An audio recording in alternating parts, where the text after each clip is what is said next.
ഇന്നത്തെ വീഡിയോയിൽ ആദ്യം കാണിക്കുന്നത് ഒരു ചോക്ലേറ്റ് കേക്കിൻ്റെ ഫില്ലിങ് കൊടുക്കുന്നതും ഡെക്കറേഷനും അങ്ങനെയുള്ള കുറച്ച് കാര്യങ്ങളാണ്. അപ്പോൾ അതിന് വേണ്ടിയിട്ട് കേക്ക് ആദ്യം ബേക്ക് ചെയ്ത് എടുത്തിട്ടുണ്ട്. അത് 3 ലെയറായിട്ട് തണുത്തതിന് ശേഷം കട്ട് ചെയ്ത് എടുത്തിട്ട് ആദ്യം ബേസിലേക്ക് കേക്ക് വെച്ച് കൊടുത്തതിന് ശേഷം ഷുഗർ സിറപ്പ് കൊണ്ടൊന്ന് വെറ്റ് ചെയ്ത് കൊടുത്തിട്ട് ക്രീം കൊടുക്കുന്നുണ്ട്. അതിലേക്ക് പിന്നെ ഫില്ലിങ്ങായിട്ട് കൊടുക്കുന്നത് മഞ്ച് കട്ട് ചെയ്ത് ഇട്ട് കൊടുക്കുന്നുണ്ട്. അപ്പോൾ നിങ്ങൾക്ക് തോന്നും എന്തിനാണ് ഈ മഞ്ച് ഇട്ട് കൊടുക്കുന്നതെന്ന്.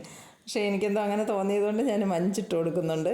പിന്നെ ചോക്ലേറ്റ് ഗ്രേറ്റ് ചെയ്തത്, അതായത് ഡാർക്ക് ചോക്ലേറ്റ് ഗ്രേറ്റ് ചെയ്തത് ഇട്ട് കൊടുക്കുന്നുണ്ട്. പിന്നെ മിൽക്ക് മെയ്ഡ് കൊടുക്കുന്നുണ്ട്, കുറച്ച് ബദാമും കൂടി കൊടുക്കുന്നുണ്ട്. അങ്ങനെ ഒരു പ്രത്യേകിച്ച് എനിക്കൊരു ഇഷ്ടം തോന്നിയിട്ട് ചെയ്തിട്ടുള്ള ഫില്ലിങ്ങാണ് കേട്ടോ. സാധാരണ കൊടുക്കുന്നതിൽ നിന്ന് വേറൊരു വ്യത്യാസം വരുത്തിയാണ് ഞാൻ ചെയ്തിട്ടുള്ളത്. സാധാരണ ഇങ്ങനെയൊന്നുമല്ല കൊടുക്കുന്നത്, ചോക്ലേറ്റ് മെൽറ്റ് ചെയ്തതൊക്കെ ഒഴിച്ചു കൊടുക്കാറുണ്ട്. ഇതിൽ ഞാൻ അതൊന്നും കൊടുക്കുന്നില്ല. എന്നിട്ട് 3 ലെയറും ഇതേപോലെ വെച്ച് കൊടുത്തിട്ടൊന്ന് ക്രം കോട്ട് ചെയ്ത് ഒരു 10 മിനിറ്റ് ഒന്ന് ഫ്രിഡ്ജിൽ വെച്ച് കൊടുത്തു. കാരണം നമുക്ക് അവിടെയൊക്കെ ഒന്ന് ക്ലീൻ ചെയ്യാനുള്ള, അതായത് ഈ കേക്കിൻ്റെ പൊടിയൊക്കെ അവിടെ ഉണ്ടാവുമല്ലോ, അതൊക്കെ ഒന്ന് ക്ലീൻ ചെയ്യാനുള്ള ഒരു ടൈം ഒന്ന് ഫ്രിഡ്ജിലേക്ക് വെച്ച് കൊടുക്കുന്നുണ്ട്. അതിനുശേഷം ഞാൻ എടുത്തിട്ട് വീണ്ടും ഒന്നും കൂടി ജസ്റ്റ് ചെറിയൊരു ലെയർ മാത്രം ഈ വൈറ്റ് ക്രീം കൊണ്ട് ഒന്ന് കവർ ചെയ്തെടുക്കുന്നുണ്ട്. കാരണം കസ്റ്റമർ എന്നോട് പറഞ്ഞിട്ടുണ്ടായിരുന്നത് ഫ്ലേവർ ചോക്ലേറ്റ് ഫ്ലേവർ ചെയ്താൽ മതി, കേക്കിൻ്റെ ഫ്ലേവർ. പക്ഷേ പുറമേ കൊടുക്കുന്ന ക്രീമും അതിൻ്റെ ഡെക്കറേഷനും കാര്യങ്ങളൊക്കെ ഒരു റെയിൻബോയുടെ ആ ഒരു തീമിൽ ചെയ്താൽ മതി എന്ന് പറഞ്ഞിട്ടുണ്ടായിരുന്നു. അപ്പോൾ എനിക്കൊരു പിക്ചർ അയച്ചു തന്നിട്ടുണ്ടായിരുന്നു. പക്ഷേ അതുപോലെ തന്നെ ചെയ്യണമെന്ന് നിർബന്ധം പറഞ്ഞിട്ടൊന്നും ഉണ്ടായിരുന്നില്ല. ഏകദേശം അതുപോലെയൊക്കെ ആയിരുന്നാൽ കൊള്ളാം എന്ന് മാത്രമേ പറഞ്ഞിട്ടുണ്ടായിരുന്നുള്ളൂ. അതിൽ കുറച്ച് ക്ലൗഡ്സ് ഉണ്ടായിരുന്നു, പിന്നെ ഈ റെയിൻബോ ഉണ്ടല്ലോ അത് വെച്ചിട്ടുണ്ടായിരുന്നു. അപ്പോൾ അതൊക്കെ പറ്റുമെങ്കിൽ അതിലൊന്ന് വെക്കാൻ പറഞ്ഞിട്ടുണ്ടായിരുന്നു. അപ്പോൾ ഞാൻ വിചാരിച്ചു എന്തായാലും അങ്ങനെ തന്നെ ചെയ്യാമെന്ന് വിചാരിച്ചിട്ട് ഞാൻ ആദ്യം കേക്കൊന്ന് ക്രം കോട്ടേജ് ഞാൻ നേരത്തെ പറഞ്ഞ പോലെ ക്രം കോട്ടേജ് ഫ്രിഡ്ജിൽ വെച്ചിട്ട് പിന്നെ ജസ്റ്റ് നമ്മൾ പിന്നെ കളർ കൊടുത്തിട്ടുള്ള ക്രീം കൊടുക്കണുണ്ടല്ലോ, അതുകൊണ്ട് ഞാൻ കുറച്ച് ലൈറ്റായിട്ട് മാത്രമേ ഈ വൈറ്റ് ക്രീം കൊണ്ട് ഫുള്ളൊന്ന് കവർ ചെയ്തെടുക്കുന്നുള്ളൂ. ക്രം കോട്ടിങ് കഴിഞ്ഞതിന് ശേഷമാണ് കേട്ടോ അത് കോട്ട് ചെയ്തെടുക്കുന്നത്. എന്നിട്ട് കുറച്ച് നേരം ഫ്രിഡ്ജിൽ വെച്ച് ഒന്ന് സെറ്റായതിന് ശേഷം, അതായത് നമ്മൾ വീണ്ടും കളർ മിക്സ് ചെയ്തെടുക്കുന്ന അത്രയും ടൈം ഞാൻ വീണ്ടും ഫ്രിഡ്ജിൽ വെച്ച് കൊടുത്തതിന് ശേഷം കളർ ഒന്ന് മിക്സ് ചെയ്തെടുക്കുന്നുണ്ട്.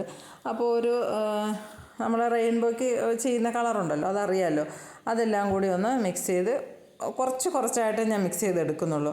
അപ്പോൾ എനിക്ക് കസ്റ്റമർ അയച്ചു തന്ന മോഡല് ടോൾ കേക്കായിട്ടാണ് ചെയ്തിട്ടുള്ളത്. അപ്പോൾ അതിൽ പിന്നെ അതേ മോഡൽ തന്നെ നമുക്ക് ചെയ്യാൻ പറ്റില്ല. കാരണം ആ ഒരു സൈഡിൽ നമുക്ക് എല്ലാ കളറും ഫില്ല് ചെയ്ത് വരാൻ കുറച്ച് ബുദ്ധിമുട്ടായിരിക്കും എന്ന് എനിക്ക് തോന്നി. എന്നാലും ഞാൻ മാക്സിമം പറ്റുന്നിടത്തോളം അത്രയും കളർ ആഡ് ചെയ്യാമെന്ന് വിചാരിച്ചിട്ടാണ് ഞാൻ മിക്സ് ചെയ്ത് വെച്ചിട്ടുണ്ടായിരുന്നത്. ടോൾ കേക്കാകുമ്പോൾ നമുക്ക് ആ 7 കളറും അങ്ങനെ പുറത്ത് കാണത്തക്ക രീതിയിൽ, അതായത് നമ്മളിങ്ങനെ കാണുമ്പോൾ തന്നെ നമുക്ക് 7 കളറും അങ്ങനെ എണ്ണി എടുക്കാൻ പറ്റുന്ന രീതിയിൽ നമുക്ക് ആ ടോൾ കേക്കാകുമ്പോൾ കൊടുക്കാൻ പറ്റും. പക്ഷേ ഇത് ഈ 1 kg സാധാ നോർമൽ പോലെയാണ് ചെയ്തിട്ടുള്ളത്. അപ്പോൾ അതിൽ നമ്മൾ കൊടുക്കുന്ന സമയത്ത് നമുക്കിങ്ങനെ കറക്റ്റ് എല്ലാ കളറും ഇങ്ങനെ എണ്ണി എടുക്കാനൊന്നും പറ്റാത്ത രീതിയിലായിരിക്കും. അതുകൊണ്ട് ഞാൻ ആദ്യം 1-2 കളർ കൊടുക്കാമെന്നാണ് വിചാരിച്ചത്. പിന്നെ ഞാൻ വിചാരിച്ചു വേണ്ട, എന്തായാലും 7 കളറും കൊടുക്കാൻ പറ്റുന്ന രീതിയിൽ അങ്ങ് ചെയ്തെടുക്കാമെന്ന് വിചാരിച്ചിട്ടാണ് ചെയ്തിട്ടുള്ളത്. അപ്പോൾ നിങ്ങളായാലും അങ്ങനെ ചെയ്യുന്ന സമയത്ത്, അതായത് ഈ ഓരോ കളർ മിക്സ് ചെയ്തെടുക്കുന്നുണ്ടല്ലോ, നമ്മൾ ഫസ്റ്റ് ഒരു കളർ കൊടുത്തിട്ട് കേക്കിലേക്ക് കൊടുത്ത് അത് നമ്മൾ സ്ക്രാപ്പർ വെച്ചിട്ട് ഒന്ന് ലെവൽ ചെയ്തിട്ട് അടുത്ത കളർ കൊടുത്ത് അങ്ങനെ കൊടുക്കുന്നേക്കാളും എനിക്ക് തോന്നിയിട്ടുള്ളത്, ഇപ്പോൾ ഞാൻ വൈറ്റ് ക്രീമോട് ഫുള്ള് കവർ ചെയ്തെടുത്തതിന് ശേഷം നമ്മൾ ജസ്റ്റ് ഒന്ന് ഫ്രിഡ്ജിൽ വെച്ച് കൊടുക്കുക. അപ്പോൾ ആ ഒരു വൈറ്റ് ക്രീം ഒന്ന് അല്പം ഒന്ന് സെറ്റായിട്ടുണ്ടാവും, കേക്കുമായിട്ട് നല്ല രീതിയിലൊന്ന് പിടിച്ചിട്ടുണ്ടാവും. അതിന് ശേഷം നമ്മൾ കളർ കൊടുക്കുന്നത് നന്നായിരിക്കും. അങ്ങനെ അധികം പ്രാക്ടീസൊക്കെ ഉള്ളവരാണെങ്കിൽ കുഴപ്പമില്ല, അപ്പോൾ തന്നെ ചെയ്താലും മതി. അതിപ്പോൾ കുറച്ചൊക്കെ പ്രാക്ടീസ് കുറവൊക്കെ ആണെങ്കിൽ നമ്മളിങ്ങനെ കൊടുക്കുന്ന സമയത്ത് ആ വൈറ്റ് ക്രീമും ഈ കളർ മിക്സ് ചെയ്തിട്ടുള്ളത് തന്നെ നമ്മൾ 7 കളറുണ്ട്. അപ്പോൾ അതെല്ലാം കൂടി അങ്ങ് മിക്സ് ആയിപ്പോവും. അപ്പോൾ അതിനേക്കാളും നമുക്ക് നല്ലോണം ഒന്ന് സെറ്റായതിന് ശേഷം കൊടുക്കുന്നതായിരിക്കും നല്ലത്. അപ്പോൾ നമ്മൾ ആദ്യം 7 കളർ മിക്സ് ചെയ്തെടുത്ത് വെച്ചിട്ടുണ്ട്. അതിന് ശേഷം പൈപ്പിംഗ് ബാഗിലാക്കി കൊടുത്തിട്ട് ആദ്യം നമ്മൾ ഫസ്റ്റ് ഒരു കളർ കൊടുക്കുക, സെക്കൻഡ് കൊടുക്കുക, തേർഡ് കൊടുക്കുക, അങ്ങനെ നമ്മൾ 7 കളറും കൊടുത്തതിന് ശേഷം ഒരുമിച്ച് സ്ക്രാപ്പർ വെച്ചിട്ട് ഒന്ന് നീറ്റാക്കി കൊടുക്കുമ്പോൾ നമുക്ക് ഓരോ കളറും ഓരോ ലൈനായിട്ട് തന്നെ വരും. ചിലപ്പോൾ ചെറുതായിട്ടൊന്ന് അങ്ങോട്ടും ഇങ്ങോട്ടും മിക്സായി പോവും, എന്നാലും കുഴപ്പമില്ല, നമുക്കങ്ങനെ ചെയ്തെടുക്കാൻ പറ്റും. അല്ലാതെ നമ്മൾ ഒരു കളർ കൊടുത്ത് അത് സ്ക്രാപ്പർ വെച്ച് ലെവൽ ചെയ്തതിന് ശേഷം അത് നല്ല രീതിയിലൊന്ന് സെറ്റായതിന് ശേഷം പിന്നെ അടുത്ത കളർ കൊടുത്ത് അതും ഒന്ന് റെഡിയാക്കിയതിന് ശേഷം അടുത്ത കളർ കൊടുത്ത് അങ്ങനെ ചെയ്യുന്നത് എനിക്ക് അത്ര ഒരു നല്ല എളുപ്പമുള്ള കാര്യമായിട്ട് തോന്നിയില്ല.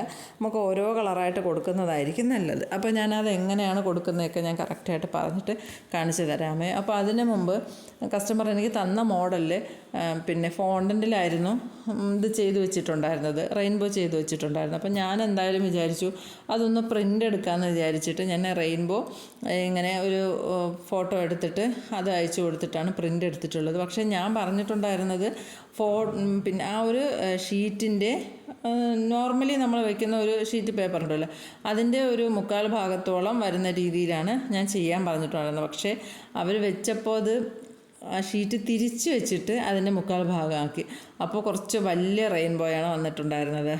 അപ്പോൾ എനിക്കങ്ങനെ കേക്കിനകത്ത് നിൽക്കുമെന്ന് നല്ലൊരു ഡൗട്ടുണ്ടായിരുന്നു. പക്ഷേ ഞാൻ കട്ട് ചെയ്ത് എടുത്തിട്ട് ഞാൻ പിന്നെ വിചാരിച്ചു അതെങ്കിൽ കട്ട് ചെയ്തിട്ട് ഹാഫായിട്ട് വെച്ച് കൊടുക്കാമെന്നൊക്കെ ഞാൻ മനസ്സിലിങ്ങനെ വിചാരിച്ചു. എങ്ങനെ ചെയ്യുന്ന കേക്ക് ആദ്യം ചെയ്ത് വെച്ചതിന് ശേഷം എങ്ങനെയാണോ അതിന് സ്യൂട്ടാവുന്നത് അതിനനുസരിച്ചിട്ട് വെച്ച് കൊടുക്കാമെന്ന് വിചാരിച്ച്.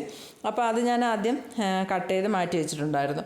അപ്പോൾ ഈ പ്രിൻ്റ് എടുത്തിട്ട് പിന്നെ അതിൽ കുറച്ച് ഭാഗങ്ങളൊക്കെ ബാക്കി സ്പേസ് ഉണ്ടല്ലോ, അവിടെ ഞാൻ കുറച്ച് ബട്ടർഫ്ലൈയും റോസും ഒക്കെ ചെയ്ത് വെച്ചു. കാരണം വേറെ കേക്കിന് ഏതിനെങ്കിലും നമുക്ക് യൂസ് ചെയ്യാമല്ലോ. അപ്പോൾ അത് അങ്ങനെ ചെയ്ത് വെച്ചിട്ടുണ്ടായിരുന്നേ.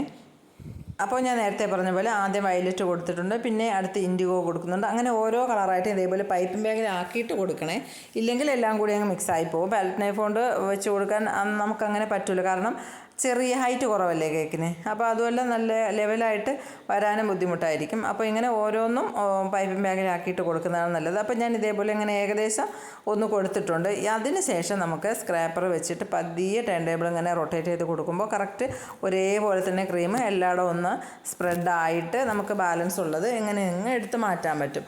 അത് കറക്റ്റ് ലെവൽ ചെയ്ത് വന്നതിന് ശേഷം പിന്നെ വീണ്ടും നമ്മൾ ആ ഒരു പാലറ്റ് നൈഫോ അല്ലെങ്കിൽ സ്ക്രാപ്പറോ ഏതാണ് യൂസ് ചെയ്യുന്നത് അതൊന്ന് തുടച്ച് ക്ലീൻ ആക്കിയതിന് ശേഷം വേണം രണ്ടാമത് വീണ്ടും വെച്ച് കൊടുക്കാൻ വേണ്ടിയിട്ട്. അപ്പോൾ നമ്മളിങ്ങനെ ചെയ്യുന്ന സമയത്ത് എവിടെയെങ്കിലും ക്രീം സ്പ്രെഡ് ആവാതുണ്ടെങ്കിൽ അത് ജസ്റ്റ് ഏത് കളറാണ് വരേണ്ടതെന്ന് നോക്കിയിട്ട് അതൊന്ന് സ്പ്രെഡ് ചെയ്ത് കൊടുക്കുക. എന്നിട്ട് ഇതേപോലെ വീണ്ടും ലെവൽ ചെയ്ത് കൊടുക്കണം. എന്നിട്ട് നമുക്ക് അത് തന്നെ മുകൾ വശത്തും അതേപോലെ എല്ലാ കളറും ഒന്നും കൂടി കൊടുത്തു നോക്കാമേ.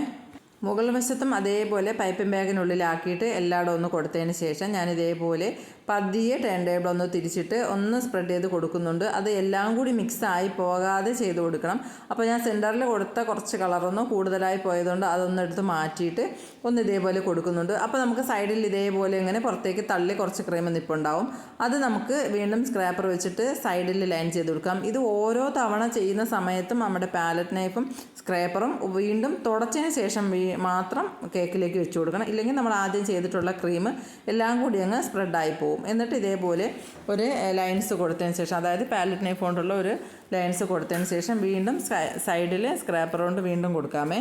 ഇപ്പോൾ ഏകദേശം ഒന്ന് ലെവലായി വന്നിട്ടുണ്ട്. പിന്നെ നേരത്തെ കട്ട് ചെയ്ത് വെച്ചിട്ടുള്ള റെയിൻബോ അതിൻ്റെ മുകളിലൊന്ന് വെച്ച് നോക്കുന്നുണ്ട്. എന്നിട്ട് ഇതേപോലെ 3 ക്ലൗഡ്സ് ഞാൻ കട്ട് ചെയ്ത് ഫോണ്ടനിൽ കട്ട് ചെയ്തിട്ടുണ്ട്. ആ ക്ലൗഡ്സ് എല്ലാം റെയിൻബോ മാത്രമാണ് പ്രിൻ്റ് എടുത്തിട്ടുള്ളത്. ഞാൻ എന്നാൽ ഇതേപോലെ 2-3 ക്ലൗഡ്സും കൂടി പ്രിൻ്റ് എടുക്കണമെന്ന് വിചാരിച്ചു. പക്ഷേ അതങ്ങ് മറന്നുപോയി. അപ്പോൾ ഞാൻ റെയിൻബോ മാത്രമേ എടുത്തിട്ടുണ്ടായിരുന്നുള്ളൂ. ബാക്കി സ്പേസിൽ ബട്ടർഫ്ലൈയും അങ്ങനെ റോസ് ഫ്ലവറും ഒക്കെ എടുത്തിട്ടുണ്ടായിരുന്നു. പക്ഷേ ഇതിൻ്റെ കാര്യം ഞാനങ്ങ് വിട്ടുപോയി. അപ്പോൾ ഞാൻ പിന്നെ അത് ഫോണ്ടൻറ്റിൽ കട്ട് ചെയ്തെടുത്തിട്ട് ഒന്നിൽ ഞാൻ പേര് എഴുതി കൊടുത്തിട്ടുണ്ടായിരുന്നു, 2 ഇതേപോലെ സൈഡിലും കൂടി കൊടുത്തിട്ടുണ്ടായിരുന്നു. പിന്നെ കുറച്ച് ഷുഗർ ബോൾസും കൂടി ഇട്ടൊന്ന് സെറ്റാക്കി എടുത്തിട്ടുണ്ട്. എന്നിട്ട് ഞാൻ ഈ റെയിൻബോ ഇങ്ങനെ വെച്ചിട്ട് ഫോട്ടോയൊക്കെ എടുത്തതിന് ശേഷം പിന്നെ അത് എടുത്ത് മാറ്റി ഒന്ന് തുടച്ച് ക്ലീൻ ആക്കിയിട്ട് നമ്മൾ കേക്കിൻ്റെ കൂടെ വേറെ ഒരു കവറിനകത്തിട്ടൊന്ന് കൊടുത്തിട്ടുണ്ടായിരുന്നു. അത് ഫോട്ടോ എടുക്കുന്ന സമയത്തോ അവർ കട്ട് ചെയ്തുന്ന സമയത്തോ അതിലേക്ക് വെച്ച് കൊടുത്തിട്ട് ചെയ്യാൻ പറഞ്ഞിട്ടുണ്ടായിരുന്നു. അല്ലാതെ നമ്മൾ പിന്നെ അത് ടോൾ കേക്കിൻ്റെ ബോക്സ് വേണം, അല്ലെങ്കിൽ നമ്മൾ 2 ബോക്സ് വെച്ചിട്ട് വലിയ ഹൈറ്റുള്ള കേക്ക് ചെയ്യുന്ന സമയത്ത് ബോക്സ് കൊടുക്കാറുണ്ടല്ലോ, അതുപോലെ ചെയ്തെടുക്കണം. അതിനേക്കാളും ഞാനത് എടുത്ത് മാറ്റിയിട്ട് കസ്റ്റമറിൻ്റെ അടുത്ത് പറഞ്ഞിട്ടുണ്ടായിരുന്നു, ഇങ്ങനെയൊന്ന് ഞാനതിൽ അങ്ങനെ വെച്ച് കൊടുക്കുമ്പോൾ ആ ഒരു അടയാളം അവിടെ ഉണ്ടാവുമല്ലോ, അതിലേക്ക് ഒന്ന് വെച്ച് കൊടുത്താൽ മതി എന്ന് പറഞ്ഞിട്ടുണ്ടായിരുന്നേ. അപ്പോൾ അത് സെറ്റാക്കി കേക്ക് ഫ്രിഡ്ജിലേക്ക് വെച്ച് കൊടുത്തിട്ട് പിന്നെ സമയമായപ്പോൾ അത് ഡെലിവറി ചെയ്തിട്ടുണ്ടായിരുന്നു. അത് കഴിഞ്ഞിട്ട് പിന്നെ ഉണ്ടായിരുന്നത് ഒരു 1 kg കേക്കാണ്. അപ്പോൾ അത് പെട്ടെന്ന് വന്നിട്ടുള്ള ഓർഡർ ആയതുകൊണ്ട് ഞാൻ ഇതേപോലെ ഒരു ഡിസൈനാണ് കൊടുക്കാമെന്ന് വിചാരിച്ചിട്ടുണ്ടായിരുന്നത്. അപ്പോൾ ഇങ്ങനെ ഫ്ലവർ ചുറ്റിലും കൊടുക്കുന്ന സമയത്ത് സ്പേസ് ഇങ്ങനെ നമ്മളിങ്ങനെ നോക്കാതെ പെട്ടെന്ന് ചെയ്ത് വന്ന സമയത്ത് അത് ലാസ്റ്റ് വന്നപ്പോൾ 2 ഫ്ലവർ അടുപ്പിച്ചായിപ്പോയി. പിന്നെ ഞാനത് എടുത്ത് മാറ്റിയതിന് ശേഷം വീണ്ടും ഒന്നും കൂടി ഒന്ന് ലെവൽ നോക്കിയതിന് ശേഷം വെച്ച് കൊടുത്തിട്ടുണ്ടായിരുന്നു. പിന്നെ ഷെൽ നോസിലുണ്ട് ഇതേപോലെ വൈറ്റ് ക്രീമും കൂടി കൊടുത്തിട്ട് ഒന്ന് ലെവലാക്കി എടുത്ത് സെൻറ്ററിൽ പേര് എഴുതിയപ്പോഴത്തേക്കും അത് സെറ്റായി കിട്ടിയിട്ടുണ്ടായിരുന്നു. പിന്നെ ഉണ്ടായിരുന്നത് ഒരു ബ്ലാക്ക് ഫോറസ്റ്റ് ആയിരുന്നു. അപ്പോൾ അതിൽ ഞാൻ ഇതേപോലെ കുറച്ച് ചോക്ലേറ്റ് മെൽറ്റ് ചെയ്ത് അതിൻ്റെ മുകളിലേക്ക് ഒഴിച്ചു കൊടുത്തിട്ടുള്ള ഒരു ഡിസൈനാണ് ചെയ്തിട്ടുള്ളത്. അപ്പോൾ ഇത് രാത്രി കൊടുക്കാനുണ്ടായിരുന്നതാണ്. അപ്പോൾ അത് ഞാൻ ഉച്ചയായപ്പോൾ തന്നെ അത് ഒന്ന് റെഡിയാക്കി ഫ്രിഡ്ജിലേക്ക് വെച്ച് കൊടുത്തിട്ടുണ്ടായിരുന്നു. കേക്ക് നല്ലോണം തണുത്തതിന് ശേഷം ഇതേപോലെ മെൽറ്റ് ചെയ്തെടുത്തിട്ട് ഞാൻ ഇതിൽ ഒഴിച്ചു കൊടുത്തിട്ടുണ്ടായിരുന്നു. പക്ഷേ എനിക്കിങ്ങനെ സൈഡ് ഡ്രിപ്പായി വരാനുള്ളത് എനിക്ക് ആ ചോക്ലേറ്റ് തികഞ്ഞിട്ടുണ്ടായിരുന്നില്ല ഞാൻ എടുത്തത്. പിന്നെ ഞാൻ അതൊന്ന് സെറ്റായതിന് ശേഷമാണ് രണ്ടാമത് ഞാൻ വീണ്ടും മെൽറ്റ് ചെയ്തെടുത്തിട്ടാണ് അതിങ്ങനെ ഒഴിച്ചു കൊടുത്തിട്ടുണ്ടായിരുന്നത്. പക്ഷേ അത് കറക്റ്റ് അങ്ങനെ കാണാനുണ്ടായിരുന്നു കേട്ടോ. ഞാൻ അത് ഫോട്ടോ കാണുമ്പോൾ മനസ്സിലാവും അത് രണ്ടാമത് നമ്മൾ ചെയ്തതാണെന്ന് കറക്റ്റ് അറിയാൻ പറ്റും. സാധാരണ എനിക്ക് അങ്ങനെ ഒരു അബദ്ധം പറ്റാറേ ഇല്ല. ഞാൻ കൂടുതൽ ചെയ്ത് വെച്ചിട്ട് ബാലൻസ് ഉള്ളത് ഫ്രിഡ്ജിൽ വെച്ച് കൊടുക്കുകയാണ് ചെയ്തിട്ടുള്ളത്. പക്ഷേ ഇപ്പോൾ എന്ത് പറ്റിയതാണോ എന്തോ ഞാൻ അങ്ങനെ ചെയ്തപ്പോൾ എനിക്കും കുറഞ്ഞു പോയി. പിന്നെ ഞാൻ രണ്ടാമത് കൊടുത്തത് കാണുമ്പോൾ തന്നെ മനസ്സിലാവും. പക്ഷേ അധികം ബോറല്ലാത്ത ഭാഗം ഞാൻ ഫ്രണ്ടാക്കി കൊടുത്തിട്ട് ഞാൻ ഇങ്ങനെ ഒരു ഡിസൈനാണ് കൊടുത്തിട്ടുള്ളത്. അതും ഷെൽനോസിലുണ്ട് തന്നെ വൈറ്റ് ക്രീം വെച്ചിട്ട് 1-2 ബോൾസും കൂടി കൊടുത്തിട്ട് കുറച്ച് ഗോൾഡിൻ്റെ ഷുഗർ ബോളും പിന്നെ സിൽവറിൻ്റെ ബോളും ഇട്ട് കൊടുത്തിട്ട് വൈറ്റ് ക്രീം കൊണ്ട് തന്നെയാണ് പേരെഴുതി കൊടുത്തിട്ടുണ്ടായിരുന്നത്. പിന്നെ കുറച്ച് ഗോൾഡൻ ലീവ്സ് ഉണ്ടല്ലോ അതും കൂടി വെച്ച് കൊടുത്തിട്ട് ഒരു സിമ്പിളായിട്ടുള്ള രീതിയിലാണ് അത് ചെയ്തിട്ടുണ്ടായിരുന്നത്. രണ്ടാമത് നമ്മൾ ഡ്രിപ്പ് ചെയ്ത് ഒഴിച്ചത് കറക്റ്റായിട്ട് ഇങ്ങനെ അറിയാൻ പറ്റണുണ്ടായിരുന്നു. കേക്ക് നല്ല തണുത്തിരുന്നത് കൊണ്ടാണ് നമ്മൾ ആ സ്പ്രെഡ് ചെയ്ത് കൊടുത്ത സമയത്ത് കറക്റ്റ് അങ്ങനെ ലെവലായി നിന്നതിന് ശേഷം അവിടെ വെച്ച് തന്നെ അങ്ങ് സെറ്റായിട്ടുണ്ട്. ഇങ്ങനെ ഒഴുകി താഴേക്ക് വരാനുള്ള ചോക്ലേറ്റും ഉണ്ടായിരുന്നില്ല. അത് ഞാനിങ്ങനെ സൈഡിലേക്ക് വരുത്തി കൊടുത്തെങ്കിലും പക്ഷേ അവിടെ വെച്ച് തന്നെ നല്ല കേക്ക് സെറ്റായിരുന്നതുകൊണ്ട് തണുത്തിരുന്നതുകൊണ്ട് അത് അവിടെ ഇരുന്ന് തന്നെ അങ്ങ് സെറ്റായിപ്പോയി. പിന്നെയാണ് ഞാൻ രണ്ടാമത് മെൽറ്റ് ചെയ്ത് ഇതേപോലെ ഒഴിച്ചു കൊടുത്തത്. പക്ഷേ ഫോട്ടോയിലൊന്നും വലിയ കുഴപ്പമൊന്നും ഉണ്ടായിരുന്നില്ല.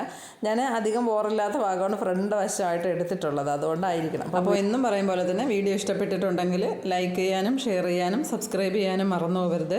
നിങ്ങൾ ബെല്ലൈക്കൺ എനേബിൾ ചെയ്ത് വെച്ചിരുന്നാലേ നോട്ടിഫിക്കേഷൻ എല്ലാം കറക്റ്റായിട്ട് വരുള്ളൂ.